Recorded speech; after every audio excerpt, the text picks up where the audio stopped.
দিকে তাকিয়ে আছি মাননীয় স্পিকার, 2 মিনিট আমাকে বাড়িয়ে দেবেন।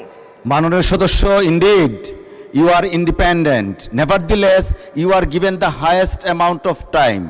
মাননীয় স্পিকার, যখন যেই সরকার ক্ষমতায় থাকে তারা আশা করে বিরোধী দল তাদের কিছুটা হলেও প্রশংসা করবে। সেজন্য আমরা লক্ষ্য করি 212 জন সংসদ সদস্য সরকারের প্রশংসা বা স্তুতিমূলক বক্তব্য দিলেও সরকার ব্যাকুল হয়ে বিরোধী দলের দিকে তাকায় এবং প্রশ্ন করে, আমাদের এই বাজেট সম্পর্কে একটাও কি ভালো কথা বলবার নাই? সেই কারণেই মাননীয় স্পিকার, আমি একটু পজিটিভ কথা দিয়ে আজকে আমার বক্তব্য শুরু করি। আমি মাননীয় অর্থমন্ত্রীকে ধন্যবাদ জানাই, কারণ তিনি নিত্য প্রয়োজনীয় এবং কৃষি পণ্যের উপর উৎসে কর কমিয়েছেন। 5%, 2% এবং 1% হারে যেটা উৎসে কর ছিল সেটাকে উনি 0.5% নামিয়ে এনেছেন, এবং যে কারণে চাল ডাল সহ যে নিত্য প্রয়োজনীয় দ্রব্য আমাদের কিনতে হয় সেগুলোর দাম কমবে বলেই আমি আশা রাখি।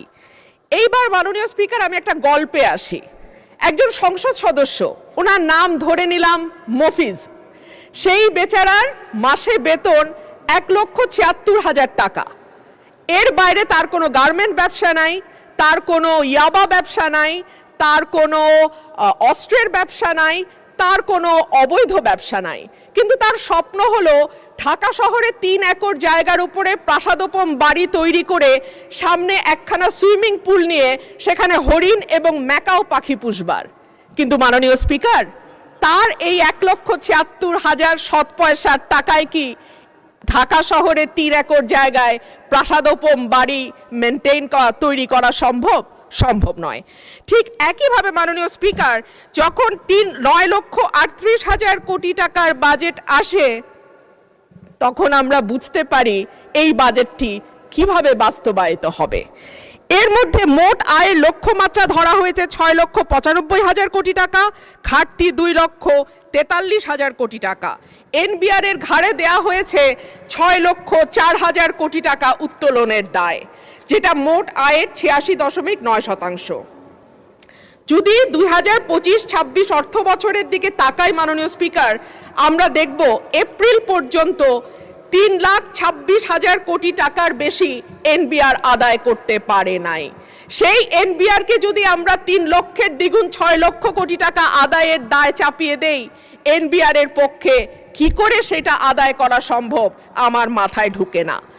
তাহলে যে 2,43,000 কোটি টাকার ঘাটতি বাজেট, এনবিআর যদি 6 লক্ষ কোটি টাকা তুলতে না পারে কর হিসেবে, সেই ঘাটতি আরও বাড়বে।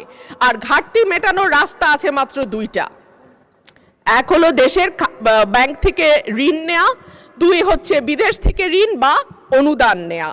দেশের ব্যাংকিং খাত থেকে ঋণের লক্ষ্যমাত্রা ধরা হয়েছে 1,12,000 কোটি টাকা।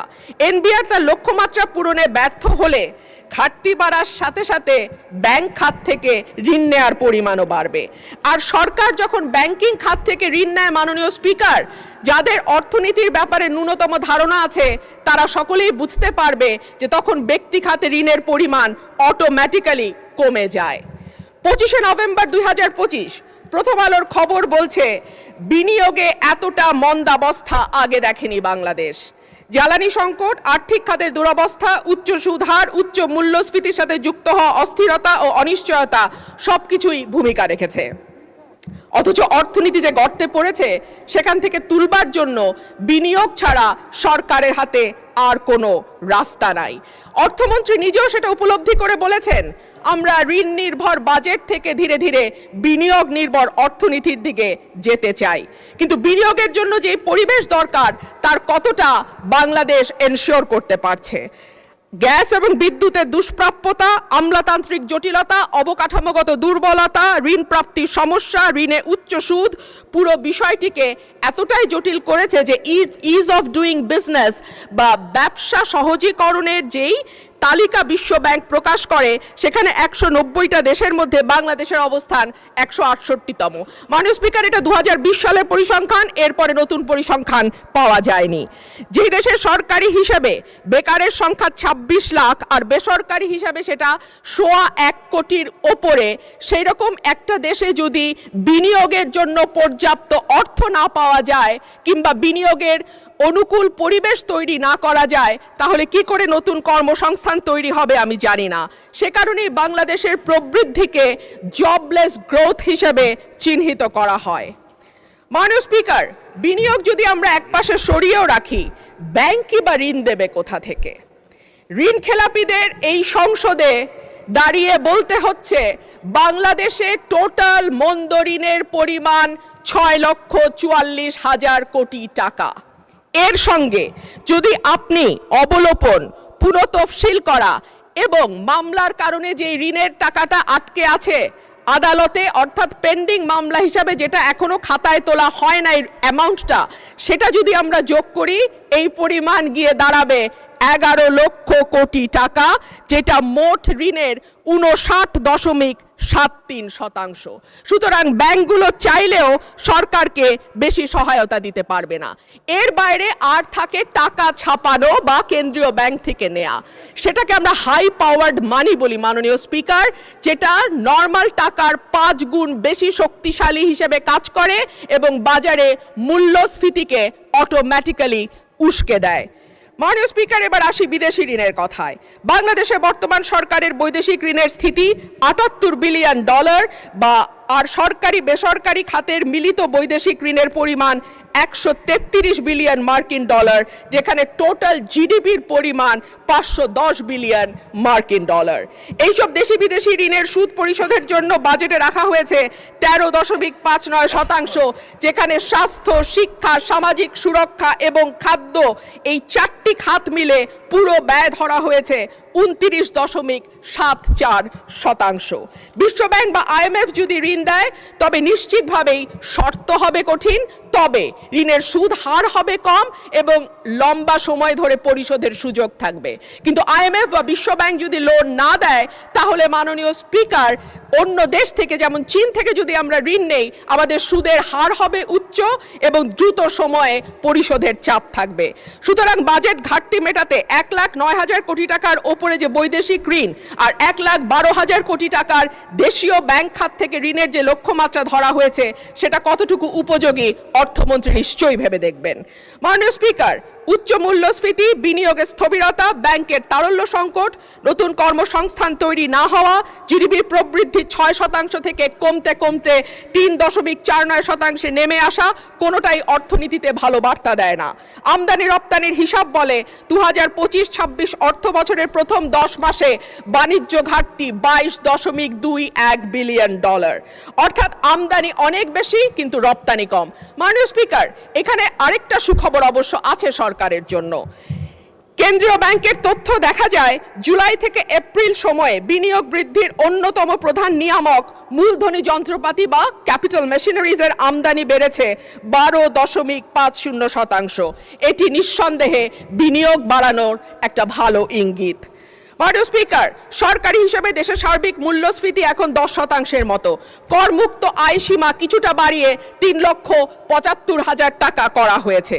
কিন্তু মাননীয় স্পিকার, যেই ব্যক্তির মাসে ইনকাম 32,000 টাকা, তার বৎসরে গিয়ে ইনকাম দাঁড়ায় 3,84,000 টাকা, অর্থাৎ তিনি আয়করের সীমার মধ্যে চলে আসেন। কিন্তু যেই ব্যক্তি 32,000 টাকা মাসে ইনকাম করেন, তাকে কি বাংলাদেশের এই 10% মূল্যস্ফীতির সময় কোনোভাবেই এমনকি মধ্যবিত্তের কাতারেও ফেলা যায়? বর্তমানে গিনি সহগ 4.499, যেটা উচ্চ আয় বৈষম্যকে ইন্ডিকেট করে। মোট সম্পদের 58% মালিকানা 10% মানুষের হাতে এবং শীর্ষ 1% ধনীর হাতে যাচ্ছে 1/4 টোটাল সম্পদ।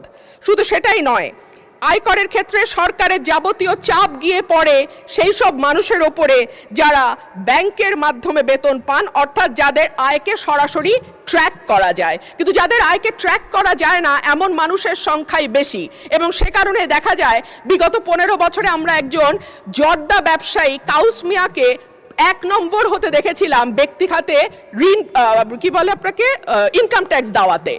কিন্তু আমরা তো জানি যে বাংলাদেশে ওনার চেয়েও আরো অনেক অনেক অনেক বেশি ধনী ব্যক্তি আছেন, কিন্তু তাদের কাউকে কিন্তু 1 নম্বর করদাতা হিসাবে পাওয়া যায় নাই।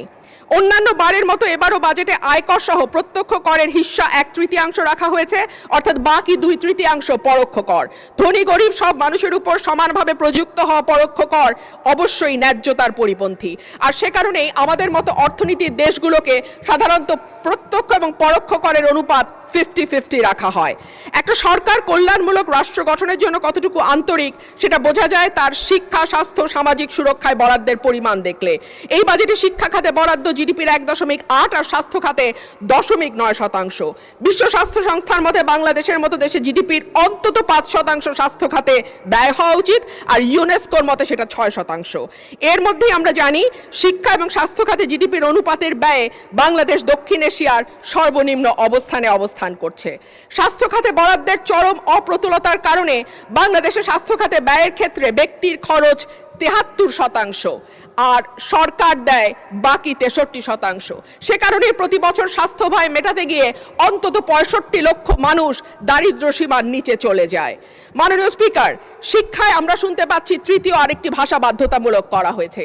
আমি বিনীতভাবে বলবো, তৃতীয় ভাষা বাধ্যতামূলক করবার আগে আমাদের নজর দেওয়া উচিত কেন প্রাথমিক পাশ করা একজন স্টুডেন্ট সঠিকভাবে রিডিং পড়তে পারে না, কেন জিপিএ 5 পাওয়া একজন স্টুডেন্ট শুদ্ধভাবে ইংরেজিতে একটা বাক্য গঠন করতে পারে না।